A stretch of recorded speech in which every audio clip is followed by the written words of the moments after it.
আসসালামু আলাইকুম। আজ আমি আপনাদের সাথে নবাবী সেমাইয়ের রেসিপি শেয়ার করছি। অনেক ধরনের সেমাই আমরা রান্না করি, কিন্তু এই সেমাইয়ের স্বাদ এর নামের মতোই কিছুটা রিচ এবং ডিফারেন্ট। এজন্যই এর নামই হয়েছে নবাবী সেমাই।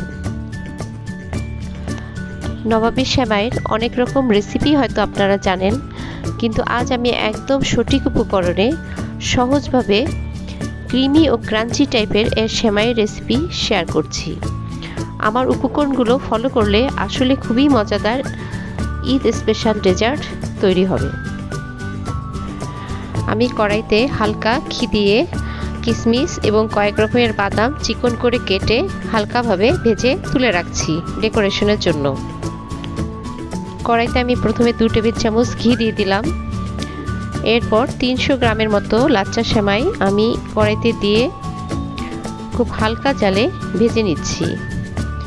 খুব হালকা জালে ভেজে নিতে হবে, নাহলে লাচ্চা সেমাইগুলো কিন্তু পুড়ে যেতে পারে। এরপর অনেকক্ষণ ধরে একটু ভাজতে হবে যাতে সেমাইটা একটু মচমচে হয়।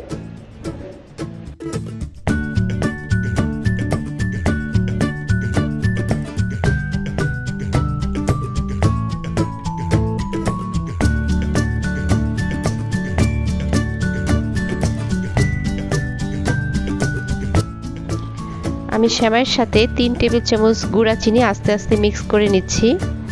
আমি এখানে গুঁড়া চিনি ব্যবহার করেছি, কারণ গুঁড়া চিনি দিলে কিন্তু খুব সহজেই চিনিটা সেমাইয়ের সাথে মিক্স হয়ে যাবে। আর আমি যদি চিনি গুঁড়া করে না দিই তাহলে মিক্স হতে কিন্তু সময় লাগবে, আমার চিনিটা গোটা গোটে থাকতে পারে। এজন্য সবচেয়ে ভালো হয় চিনিটা গুঁড়ো করে দেওয়া। 3 টেবিল চামচ ব্যবহার না করে আপনি 4 টেবিল চামচও এতে দিতে পারেন। এরপর চিনিটা খুব ভালোভাবে মিক্স হয়ে গেলে আমি 1/4 কাপ পাউডার মিল্ক এর সাথে মিক্স করলাম। পাউডার মিল্কটা কিন্তু পরে মিক্স করাই ভালো, প্রথমে না মিক্স করলে এটা পুড়ে যেতে পারে। আর অবশ্যই আমাদের মনে রাখতে হবে চুলার আঁচ কিন্তু এখনও আমরা হালকা জালে রাখবো। সেমাইটা খুব হালকা জালে অনেকক্ষণ টাইম নিয়ে আমি খুব ভালোভাবে ভেজে নিচ্ছি, যাতে সেমাইটা একটা মচমচে ভাব থাকে।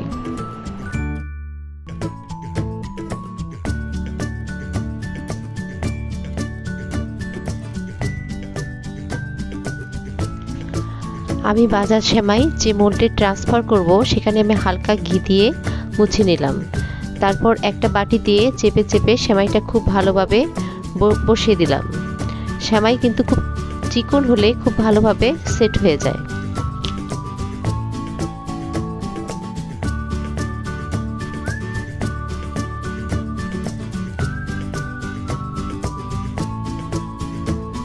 আমি ভাজা সেমাই আলাদাভাবে তুলে রেখেছি, এই সেমাইটা আমি গার্নিশিংয়ের জন্য রেখে দিয়েছি। আমি একটা বাটিতে ঠান্ডা দুধ 1 কাপ নিয়েছি, কাস্টার্ড পাউডার 2 টেবিল চামচ এর সাথে মিশিয়ে দিলাম। 2.5 থেকে 3 টেবিল চামচ কর্নফ্লাওয়ার মেশালাম।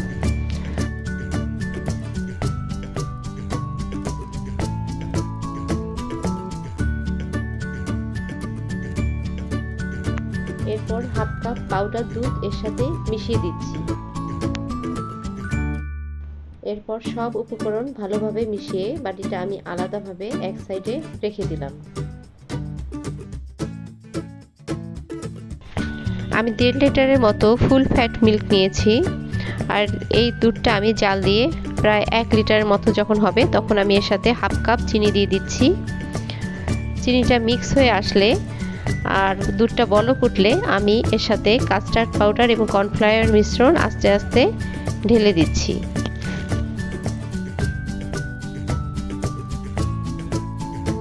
কর্নফ্লাওয়ারের মিশ্রণটা জমে যায়, এজন্য চামচ দিয়ে একটু নেড়ে তারপরে আস্তে আস্তে ঢেলে দিতে হবে। চুলার আঁচটা এ সময় কম করে রেখে অনবরত নাড়তে হবে।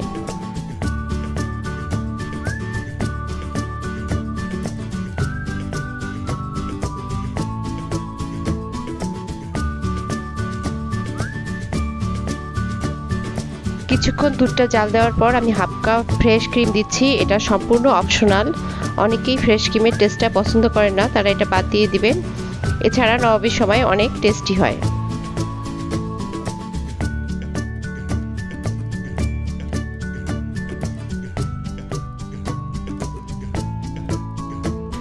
আমি স্প্যাচুলার ব্যাক সাইডটা দেখাচ্ছি, দুধটা কিন্তু গায়ে লেগে আছে এবং ভারী দেখা যাচ্ছে।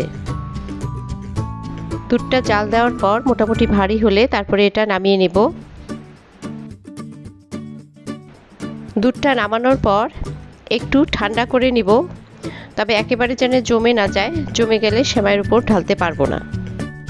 মোটামুটি ঠান্ডা হলে সেমাইয়ের উপর খুব ভালোভাবে ঢেলে পুরো সেমাইটা কভার করে দিব। এখন আমি সেমাইয়ের ডিশটা নর্মাল ফ্রিজে 4 ঘন্টার জন্য রেখে দেব।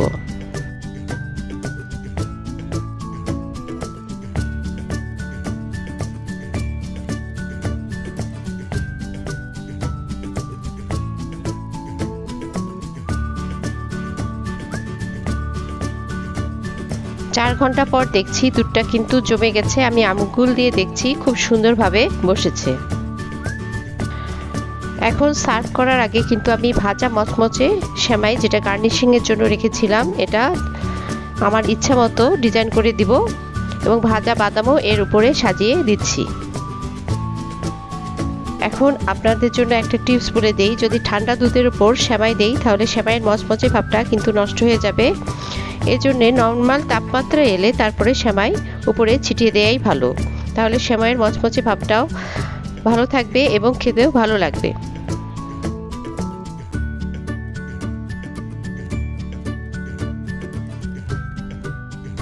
তাহলে তৈরি হয়ে গেল ঈদ স্পেশাল ডেজার্ট নবাবী সেমাই।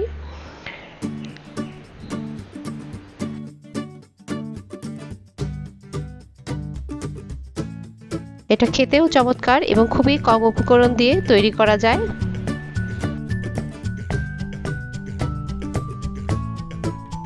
আজ এই পর্যন্তই। ভালো থাকবেন, সুস্থ থাকবেন, আর অবশ্যই পরবর্তী ভিডিও দেখার জন্য আমার চ্যানেলটি লাইক ও সাবস্ক্রাইব করে এবং বেল আইকনে ক্লিক করে পাশে থাকবেন। আল্লাহ হাফেজ।